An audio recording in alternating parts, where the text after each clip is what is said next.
Pada bagian yang pertama, saudara semuanya sudah mendapatkan pemahaman tadi terkait dengan analisis pendapatan nasional untuk perekonomian yang tertutup, perekonomian 3 sektor, ya. Sampai kemudian saudara mengetahui syaratnya, kemudian saudara mengetahui rumus untuk mencari keseimbangan, bahkan kemudian apa yang terjadi pada keseimbangan jika ada perubahan pada variabelnya dengan bekerjanya angka pengganda tadi. Nah, pada bagian kedua ini, saudara akan mencoba, nanti saya tunjukkan apa gunanya semua tadi itu di dalam pengambilan kebijakan. Karena memang tujuan awal dulu kita belajar makro adalah supaya nanti pada waktunya kalau saudara menjadi pemangku kepentingan di negeri ini, saudara itu sudah bisa ngerti gitu ya, apa yang harus dilakukan, apa yang harus dilaksanakan, apa yang harus diputuskan kebijakan untuk mengatasi perekonomian. Ya, kita dengarkan saja bagian kedua ini. Kita dengarkan sama-sama. Kita lanjut lagi pada bagian yang kedua.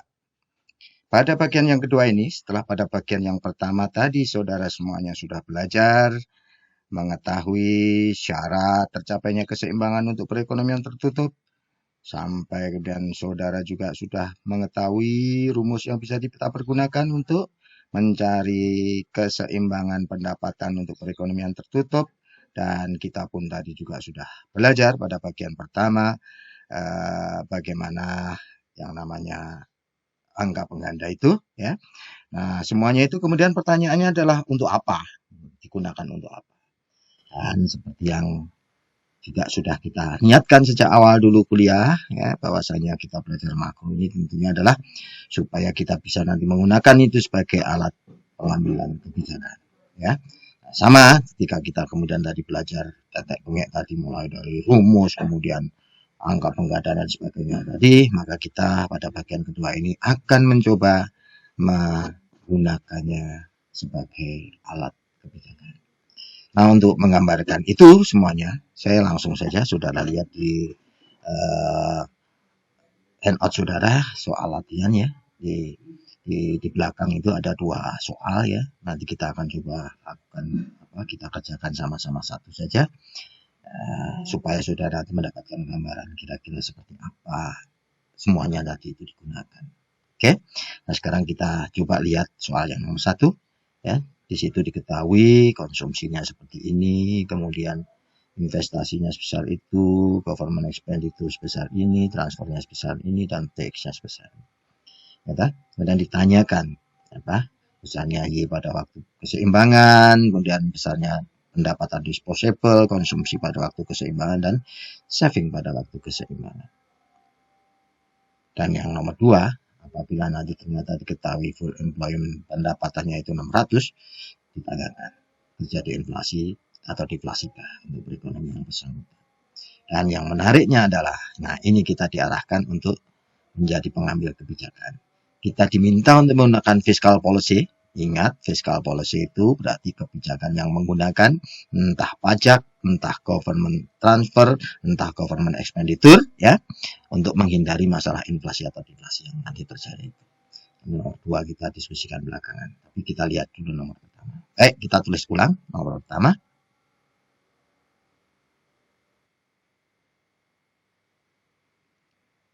Kita ulang kembali soalnya. Ini agak blur tulisan Bapak jelek. Ya, fungsi konsumsinya C sama dengan 0,8 YD, berarti MPC-nya 0,8, nanti MPS-nya 0,2 ya. Plus 40, investasinya sebesar 60, kemudian pengeluaran pemerintah 40, kemudian transfer payment-nya, pembayaran transfernya 30, dan besarnya pajak yang ditarik adalah 50. Ya, nah kemudian kalau soal 01 saudara diminta untuk mencari besarnya pendapatan nasional keseimbangan, ya sudah gunakan saja rumusnya yang tadi. Masukkan saja angka-angkanya, ya hanya 40, kemudian MPC-nya 0,8, pajaknya berapa, kemudian MPC lagi, kemudian transfer, dan seterusnya, dan seterusnya. Dan nanti akan terhitung besarnya pendapatan ekuilibrium adalah sebesar 620. Ingat, 620 ini tidak bisa langsung digunakan untuk konsumsi dan saving, melainkan harus disesuaikan dulu dengan besarnya pajak dan transfer. Itulah yang disebut sebagai pendapatan disposable. Pendapatan disposable dengan demikian, besarnya pendapatan dikurangi pajak dikurangi transfer akan sebesar 600 saja. Dan 600 inilah yang nanti siap untuk digunakan untuk konsumsi, tinggal cari saja, masukkan ke fungsinya seperti tadi 520 ya. Dan untuk saving otomatis kalau konsumsinya 0,8 YD plus 40 ya savingnya tentu saja saudara tahu 0,2 YD minus 40, sehingga kalau dihitung nanti besarnya savingnya akan sebesar 80. Dan ini kalau dijumlahkan 520 dengan 800 itu jumlahnya kalah sebesar 600. Sama besarnya dengan Y disposable tadi, pendapatan disposable. Memang pengertiannya adalah pendapatan siap pakai itu siap dipakai untuk konsumsi yang 520 dan sisanya dipakai untuk saving. Ini pertanyaan pertama sudah selesai. Nah, sekarang yang menarik adalah pada pertanyaan yang kedua, di mana kita diminta untuk membuat kebijakan. Oke. Nah, tadi diketahui bahwasanya ternyata ya equilibriumnya kita hitung tadi sebelumnya adalah 620, tetapi ternyata sebetulnya perekonomian tersebut itu kalau mau full employment, artinya semua kapasitas produksi nasional yang digunakan itu hanya mampu untuk menghasilkan 600 saja. Oleh karenanya kita bisa katakan meskipun dia seimbang di 620 tapi sebetulnya mengalami keadaan overemployment. Ya, karena sebetulnya sanggupnya hanya 600. Oleh karenanya karena ini overemployment, kepanasan di perekonomian. Perekonomian berada dalam keadaan sakit yang disebut sebagai inflasi. Kalau kemudian ditanya bagaimana menghilangkannya, ya gampang saja sebetulnya logikanya. Logikanya supaya inflasinya hilang, ya sudah, jadikan saja equilibrium yang 620 menjadi 600. Selesai. Nah, caranya gimana? Dikurangi saja dengan 20. Nanti kan 620 dikurangi 20 menjadi 600. Selesai. Overemployment-nya hilang, inflasinya sembuh. Ya, tetapi masalahnya adalah bagaimana kita bisa menghilangkan itu. Maka tadi ada pilihan, yaitu kita diminta untuk melakukan kebijakan fiskal, dan seperti yang tadi kita tahu kemarin juga awal bahwasanya fiskal itu garis besar terdiri dari penerimaan dan pengeluarannya, yang penerimaannya berasal dari pajak, kemudian pengeluarannya government expenditure dan government transfer. Ya, tiga ini sajalah yang nanti kita pakai sebagai instrumen untuk mengatasi masalah inflasi tadi. Jadi ini kita diposisikan sebagai pemerintah yang harus mengambil kebijakan fiskal dengan anggaran belanja negaranya, APBN-nya dengan fiskalnya untuk mengatasi masalah perekonomian inflasi dalam hal ini. Nah, untuk ini semuanya kita butuh angka penggandanya. Kita hitung angka penggandanya baik untuk pengeluaran pemerintah, angka penggandaan untuk pajak, serta angka penggandaan untuk transfer yang tadi di bagian pertama sudah kita cari bersama-sama. Kita bisa hitung sekarang dengan memasukkan data yang ada di dalam soal, maka kita dapat angka penggandaan untuk pengeluaran pemerintah adalah 5 kali lipat, kemudian untuk pajak adalah minus 4 kali lipat, dan untuk transfer 4 kali lipat. Nah, dengan demikian kita punya banyak pilihan untuk mengatasi masalah inflasi ini menggunakan fiskal. Yang pertama adalah menggunakan instrumen pajak dari sisi penerimaan negara. Yang kita lakukan adalah ya kita hitung-hitungan sederhana saja, delta Y kalikan angka penggandaan untuk pajak dikalikan perubahan pajak, sementara kita menghendaki supaya inflasinya hilang perubahan pendapatan sebesar minus 20 berkurang 20, sementara angka pengganda pajaknya tadi kita hitung minus 4, sehingga kita bisa menghitung besarnya pajak yang harus dirubah adalah besar 5. Apa artinya? Artinya pemerintah bisa menggunakan kebijakan fiskal mengatasi inflasi, mengatasi overemployment dalam perekonomian dengan satu pilihan. Yang pertama yaitu menambah besarnya pajak sebesar 5. Yang tadi besarnya pajak berapa tadi? Saya lupa. Besarnya pajak tadi sebesar 50, maka nanti akan ditambah 5 menjadi 55, maka beres, inflasinya akan hilang. Ini adalah pilihan yang pertama. Tapi kita juga bisa menggunakan pilihan yang kedua, yaitu menggunakan instrumen government expenditure, pengeluaran pemerintah. Ya, sama hitung-hitungannya, sekarang angka penggandanya adalah 5, maka kita temukan besarnya perubahan pendapatan, government expenditure adalah minus 4. Artinya apa? Kalau inflasinya mau hilang, kita punya pilihan yang kedua, yaitu pengeluaran pemerintah dikurangi sebanyak 4. Ya. Yang tadinya pengeluaran pemerintah itu 40, maka kalau inflasinya mau sembuh, maka cukup dijadikan 34 saja. Ya, karena harus dikurangi sebesar 36 ya, karena dikurangi sebesar 4. Ya. Dan pilihan yang terakhir, yang ketiga adalah kita bisa menggunakan government transfer. Ya, menggunakan government transfer sama hitung-hitungannya sekarang angka pengganda transfernya 4, maka persen transfer yang harus diubah adalah besar 4.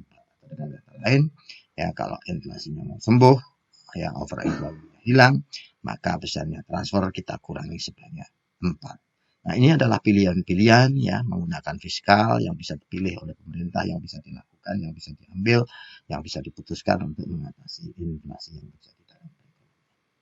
Kira-kira seperti itu saudara sekalian, bagaimana kita menggunakan apa yang sudah kita pelajari sebelumnya tadi nantinya sebagai alat pengambilan kebijakan di dalam mengatasi masalah inflasi.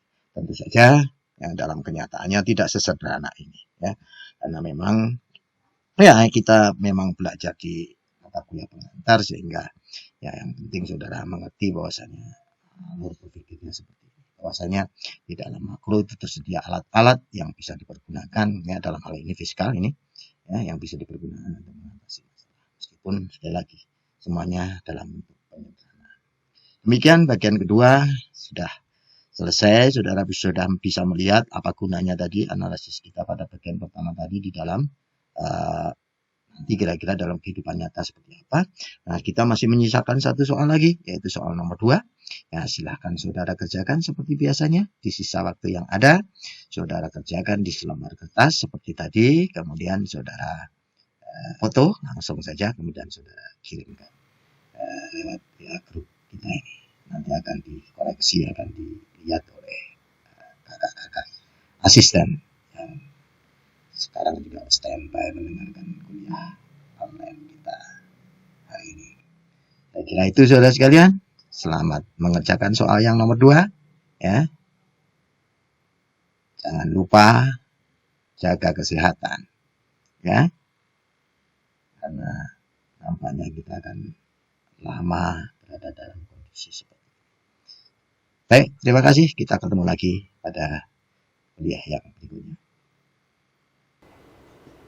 Demikian saudara sekalian, berarti selesai sudah pertemuan kita hari ini, di mana saudara sudah belajar hari ini secara lengkap mulai dari analisisnya, kemudian tidak hanya itu, tidak hanya berhenti pada teorinya, tetapi saudara juga sedikit-sedikit sudah bisa menggunakannya nanti untuk pengambilan kebijakan. Dalam hal ini adalah kebijakan fiskal ya, saudara bisa mengatasi perekonomian, mengatasi masalah perekonomian, apakah inflasi, deflasi ya, menggunakan kebijakan fiskal yang dimungkinkan untuk dipilih.